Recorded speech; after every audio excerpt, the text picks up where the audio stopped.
Pergolakan di Laut Kaing, rakyat Malaysia di lokasi selamat.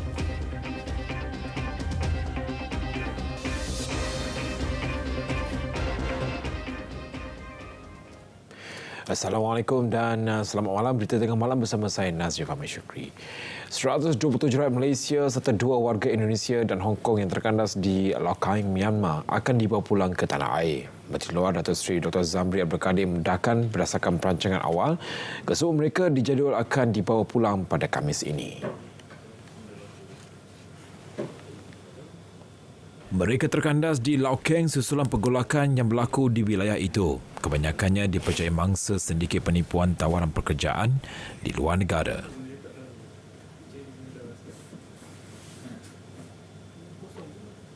Walaupun bagaimanapun pihak Wisma Putra termasuk yang dibuat oleh wakil kita di Myanmar sedang berusaha untuk memastikan supaya ke semua rakyat Malaysia 127 orang ini dapat kita keluarkan, dan kita sedang menunggu arahan daripada pihak berkuasa Myanmar untuk memberikan kebenaran untuk keluar. Dan sekarang ini mereka berada di satu tempat yang selamat bagi usaha-usaha mengeluarkan rakyat Malaysia kita di sana nanti.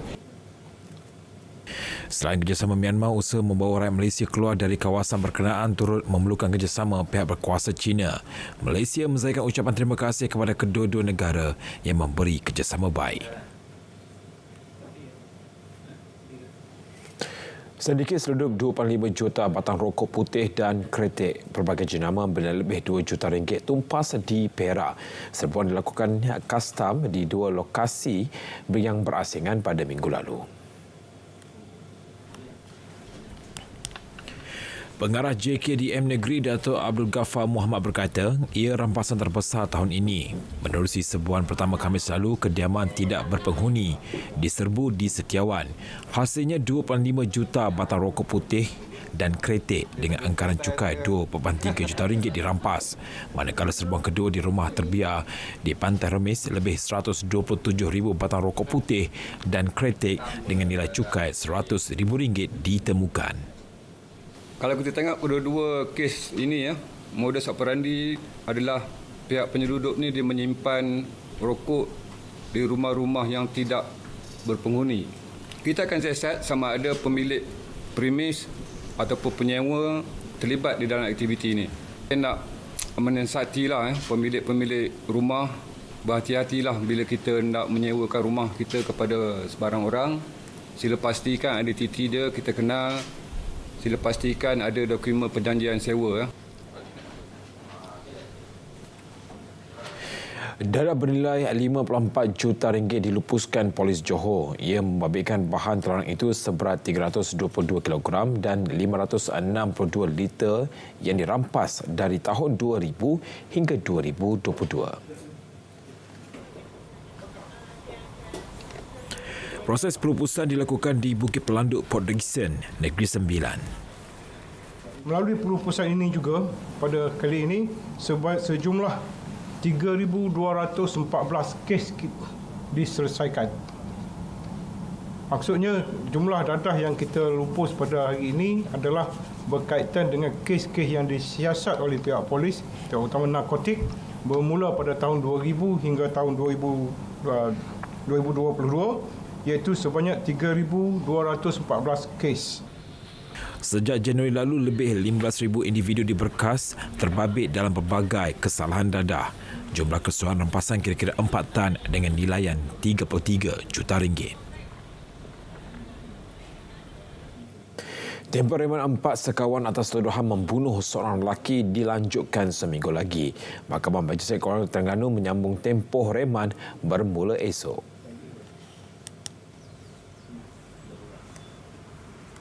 Majistret Nur Mazurini Mahmud mengeluarkan perintah reman hingga 4 Disember bagi membolehkan siasatan diteruskan mengikut Seksyen 302 Kanun Keseksaan.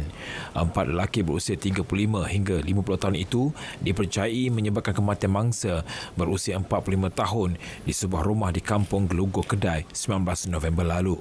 Difahamkan kejadian berpunca daripada pentengkaran hingga menyebabkan kematian mangsa yang dipukul menggunakan senjata tumpul.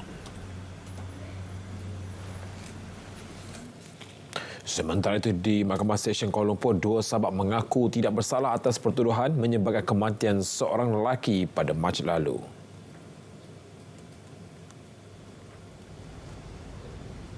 Pemandu e-hailing G. Rajeswaran dan buruh binaan P. Ulagan Naden didakwa bersama-sama dengan niat telah menyebabkan kematian N. Latish Nair di Brickfield. Hakim Hamidah Muhammad Deril membenarkan tertuduh masing-masing diikat jamin RM7,000 dengan seorang penjamin. Sebutan semula kes pada 9 Januari.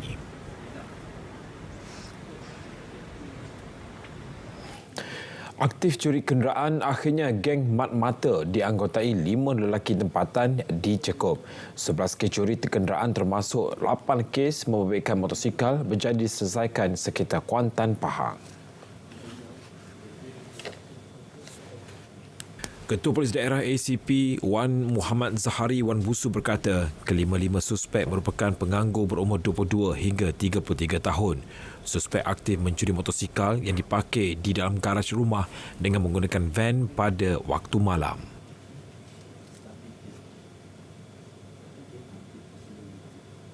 Setiap motosikal yang dicuri itu kita dapati memang kunci ada di motosikal.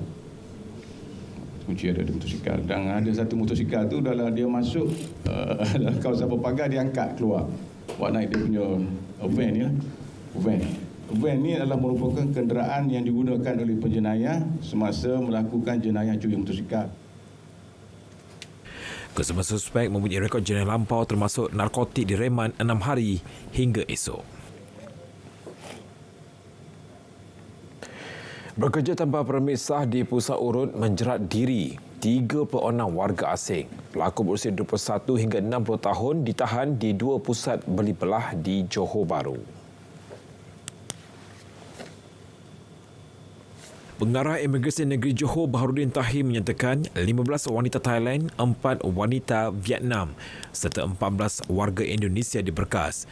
Siasatan mendapati kesemua warga asing menyalahgunakan pas lawatan sosial dan lawatan sementara untuk bekerja di permis berkenaan. Penjaga permis berusia 55 tahun turut ditahan.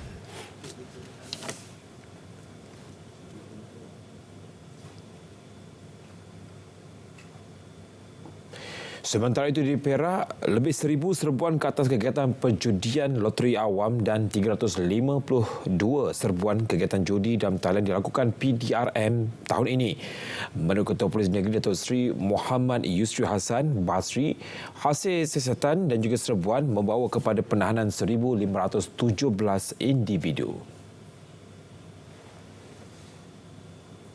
968 pertuduhan ke atas tangkapan dilakukan membabitkan Akta Rumah Judi Terbuka 1953. Berdasarkan statistik, kegiatan perjudian loteri awam haram dan perjudian atas talian ini telah menunjukkan penurunan berbanding tahun sebelumnya hasil daripada operasi padu yang dijalankan dengan bantuan dan kerjasama dari semua pihak seperti Tenaga Nasional Berhad dan pihak berkuasa tempatan.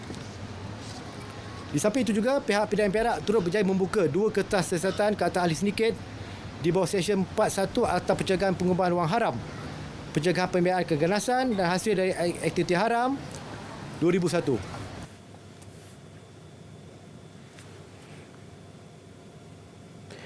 Bayi perempuan 7 bulan ditemukan rentung selepas terbabit nahas jalan raya di Kuala Kerai, Kelantan. Bapa mangsa Wan Syahrizal Azwan Wan Syahrir cedera parah, manakala ibunya Nur Hasifah Razni cedera ringan. Menurut Komando Operasi JBPM Kuala Kerai, Muhammad Fazil Musa, kejadian berlaku di Jalan Gua Musang, Kuala Kerai. Kereta dipandu Wan Syahrizal terbabas lalu melanggar pembahagi jalan dan tiang lampu menyebabkan kereta terbabit terbakar. Difahamkan keluarga ini dalam perjalanan pulang dari Kuala Lumpur. Dalam pada itu, seorang remaja perempuan ditemukan mati dalam kereta di Kota Baru, Kelantan. Seorang lagi rakannya ditemukan tidak sedarkan diri dalam kenderaan terbabit. Ketua Polis Daerah Kota Baru ACP Muhammad Rosdi Daud berkata, kejadian berlaku di stesen minyak Jalan Sultan Ibrahim. Siasatan awal mendapati tiada unsur jenayah ke atas kedua-dua mangsa dan kes diklasifikasikan sebagai mati mengejut. Hasil bedah siasat, Hospital Raja Perempuan Zainab II mendapati punca kematian disebabkan keracunan gas monoksida. Siasatan lanjut masih diteruskan polis.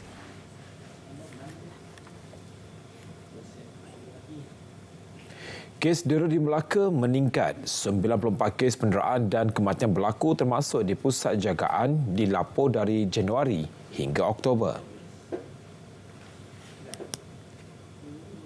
Exco Negeri Datuk Qasim Nordin menyatakan JKM Melaka telah merekodkan 117 kes dera tahun lalu.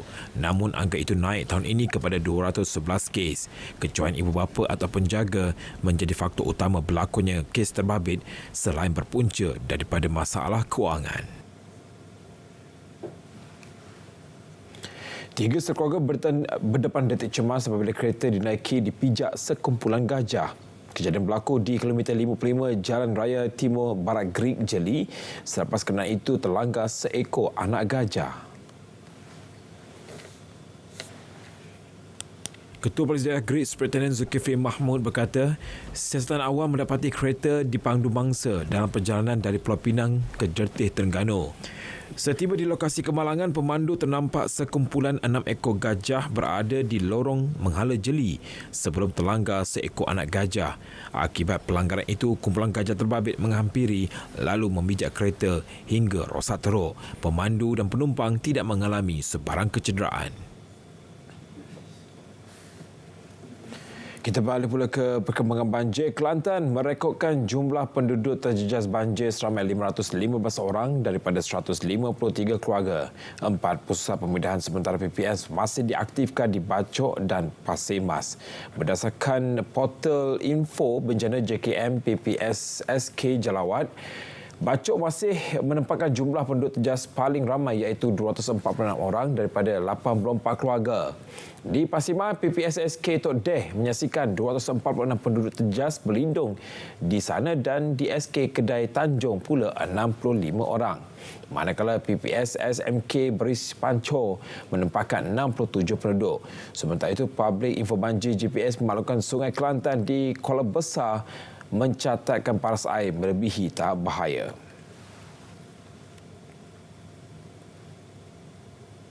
Dalam pada itu, di Terengganu, 55 penduduk daripada 13 keluarga masih berlindung di PBS. Sekretariat Jawatankuasa Pengurusan Bencana Negeri memaklumkan daripada jumlah itu 40 penduduk berada di PBS SK Atas Tol, 6 lagi orang di PBS SK Tok Kah Dungun, manakala 9 orang kekal berada di SK Kampung Ru 10 Setiu.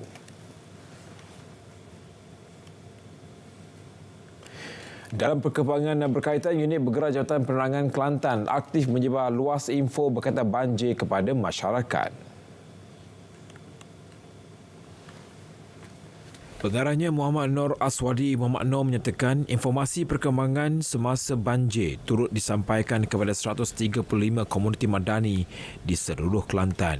Selain mengingatkan orang awam agar sentiasa waspada, unit tersebut turut bekerjasama dengan agensi seperti RTM bagi mengekang sebaran berita palsu ketika musim tengkujuh.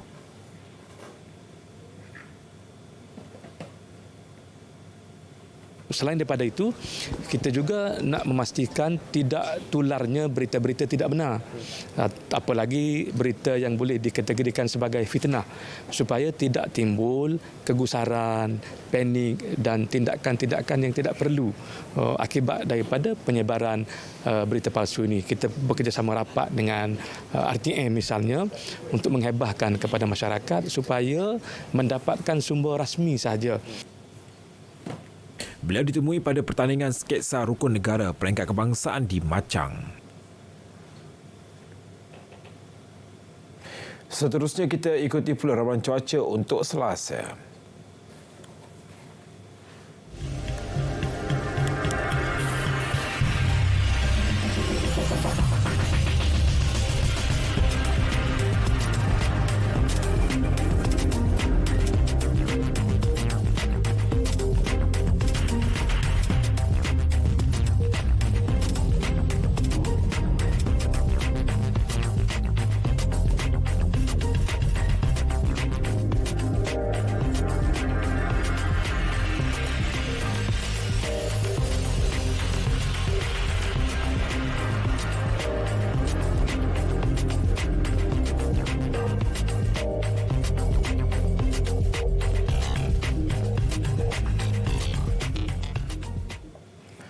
Kita ikuti rangkuman paras air di seluruh negara setakat 11 malam.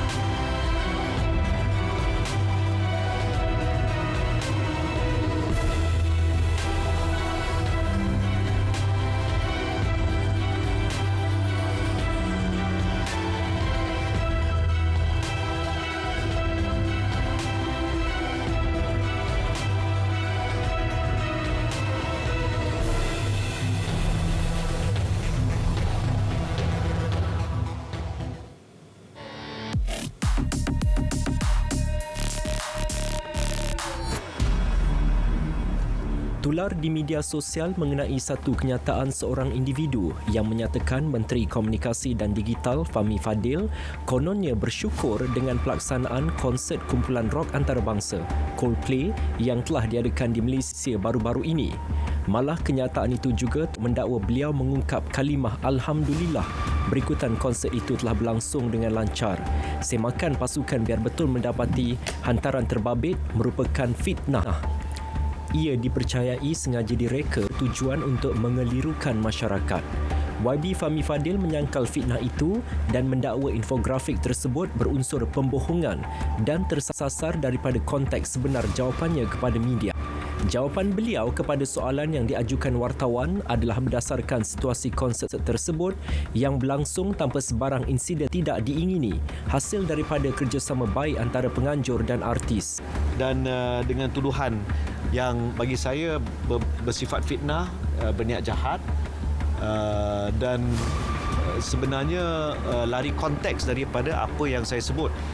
Jawapan saya kepada seorang wartawan, jadi saya akan minta peguam untuk meneliti semua pihak yang mengeluarkan grafik fitnah ni dan kita akan ambil tindakan undang-undang terhadap mereka.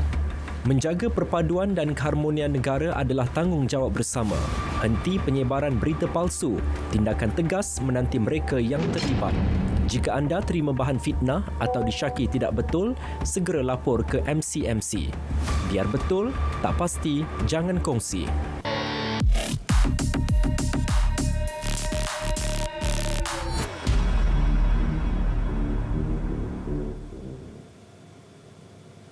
Masa lagi dalam berita tengah malam, Malaysia Thailand terus komited perkukuh kerjasama dua hala demi manfaat kedua-dua negara. Komitmen dizahirkan menerusi pertemuan Perdana Menteri dengan rakan sejawatnya Srettha Thavisin di Sadao, Thailand. Perbincangan tertumpu 4 perkara utama iaitu pelaburan, pelancongan, kawalan keselamatan serta pertanian dan keselamatan makanan. Perkara dibincangkan akan dimuktamadkan dalam tempoh 2 minggu.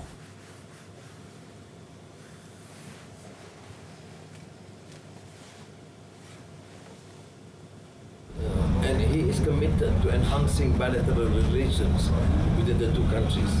So it is up to us also to respond, because I have not seen in the recent past such effective collaboration because of a clear political commitment to ensure that all decisions must speedily resolved. Jadi saya juga ada pengalaman dari dulu sampai sekarang, walaupun hubungan baik dua negara, kerjasama ada, tapi saya lihat sikap sahabat saya Perdana Menteri Srettha ini sangat positif dan mahu menyegerakan keputusan, dan kita beri deadline 2 minggu untuk kita beri respon, dan semua keputusan Datuk Seri Anwar Ibrahim ditemui selepas mengadakan lawatan ke ICQS di Bukit Kayu Hitam. Beliau sebelum itu mengadakan lawatan di jajaran Jalan Baharu CIQ Sadao sejurus selesai mengadakan pertemuan 4 mata bersama Thavisin. Pertemuan lain antaranya menyentuh isu jalan raya yang menghubungkan ICQS dengan Sadao bagi memastikan lalu lintas di sempadan bergerak lebih pantas dan selesa untuk rakyat kedua-dua negara. Pembangunan di utara Semenanjung dan selatan Thailand akan diteruskan bagi menjadikan kawasan pertumbuhan baharu. Itu disambut baik Perdana Menteri Thailand apabila beliau memberi komitmen untuk menyegerakan tindakan dalam beberapa hal yang memberi faedah kepada kedua-dua negara.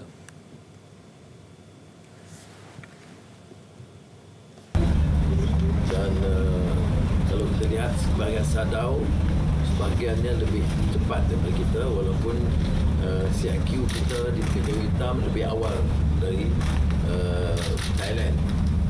Itu yang pertama. Jadi yang tertanggung adalah jalan yang harus kita siapkan dalam keadaan segera. Tapi mengambil sedikit masa kerana telah terpaksa menyentuh beberapa laluan kawasan ultra yang ada. Ke arah usaha itu, sinergi di antara Malaysia dan Thailand dalam sektor pelancongan perlu dipertingkat. Kedua-dua Menteri Pelancongan akan mengadakan perbincangan berhubung perkara tersebut. Kerajaan Thailand mengucapkan terima kasih kepada Malaysia kerana membantu membebaskan 20 rakyatnya yang ditahan pejuang Hamas. Perdana Menteri berkata Malaysia membantu memudahkan mengikut kemampuan yang ada. Perdana Menteri Kesihatan juga mengucapkan terima kasih khas kepada kita kerana bantuan kita sedayanya untuk menyelamatkan tawanan orang Thai yang di bawah penguasaan Hamas atau terlibat dalam konflik Israel, Gaza, Palestin. Dan saya kata hanya kita cuba masyarakat kemampuan kita, tapi terus kebijaksanaan Hamas dan Mesir yang memberikan kepada mereka.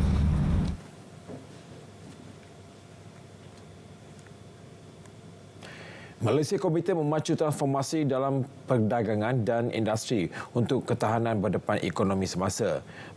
Penyelesaian secara kolektif itu perlu diperhatikan di negara-negara selatan agar mampu membina sistem rantai bekalan berdaya tahan. Ketika berucap secara maya pada sidang kemuncak suara kedua selatan yang dihoskan India, Timbalan Menteri Pelaburan, Perdagangan dan Industri Liu Ching-tong menekankan 4 inisiatif agar mampu berdepan polikrisis akibat pandemik, konflik geopolitik, ketidakstabilan keuangan dan perubahan iklim. Antaranya berkaitan keselamatan ekonomi dan keterangkuman termasuk gaji lebih baik serta peluang pekerjaan untuk rakyat. In terms of trade and industry, the Malaysian government under Prime Minister Anwar Ibrahim launched the new Industrial Master Plan 2030 on 1st of September. We have taken a new approach. The new approach is to see industrialization through the lenses of missions. Instead of just thinking of sectorial approach, we want to achieve 4 missions. And these 4 missions are relevant not just for Malaysia, but also for the countries in the south. 19 negara menyertai sidang maya ini termasuk Chile, Oman dan Uruguay. Pelaksanaan subsidi bersasar minyak masak paket tahun depan bukan hanya melibatkan sekitar 58 juta isi rumah B40 dan sebahagian M40, malah diperluas kepada hampir 92,000 peniaga mikro. Kementerian lihat bahawa yang wajar menerima subsidi ini golongan B40, sebahagian daripada M40 yang berhormat Kittiwangsa. Sebab M40 pun memerlukannya, sebahagian daripada mereka, bukan semuanya. Arah ke hadapan menyasarkan juga kepada peniaga mikro. Bagi mengelak keterisan agihan subsidi, beliau mengakui bahawa pemindahan tunai merupakan salah satu cara terbaik, namun perlu penelitian lanjut. Mekanisme pelaksanaan subsidi bersasar belum dimuktamadkan kementerian. Jabatan Penyiaran Sarawak akan berkolaborasi dengan Kolej Komuniti Kuching dalam mengenengahkan pendidikan teknikal dan latihan vokasional TVET menggunakan platform digital khususnya melalui RTM Click. Ketua Pengarah Penyiaran Datuk Suhaimi Sulaiman memberitahu kedua-dua pihak berharap dapat menghasilkan kandungan yang mudah dicapai oleh masyarakat. Ia selaras usaha RTM yang sedang menambah baik kandungan dalam aplikasi RTM Klik ketika ini. Kerjasama kedua-dua pihak secara tidak langsung akan menengahkan kepakaran masing-masing dalam penghasilan kandungan yang memberi inspirasi serta informatif. Beliau menyatakannya di RTM Kuching semasa menerima kunjungan daripada rombongan College Komuniti Kuching yang diketuai pengarahnya Sumbang Mandau.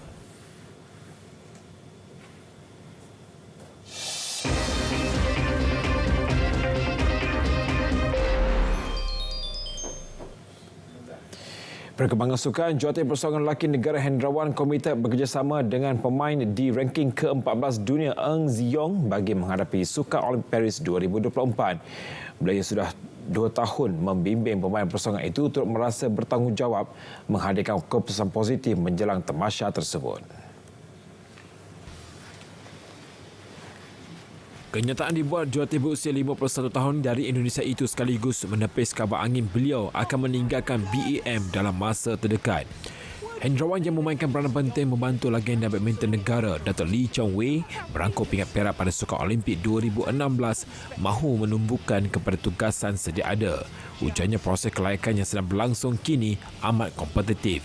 Eng Ziong meraih pingat perak dan membantu Malaysia meraih pingat emas acara berpasukan di Sukan Commonwealth 2022 selain muncul naib juara terbuka Arctic di Vantaa, Finland pada bulan lepas. Usaha mempromosi e-sukan kepada pelajar sekolah akan dipergiat. Matlamatnya bagi melahirkan dan menggilak lebih ramai bakat baru untuk diketengahkan di peringkat antarabangsa. Menurut Timbalan Menteri Belia dan Sukan Adam Adli, kementeriannya menerusi mesyuarat jawatankuasa Kabinet bagi pembangunan sukan sedang berusaha memperkenalkan e-sukan di peringkat akar umbi terutamanya di sekolah bagi memastikan sukan-sukan baharu yang lebih segar diperkenalkan di peringkat awal.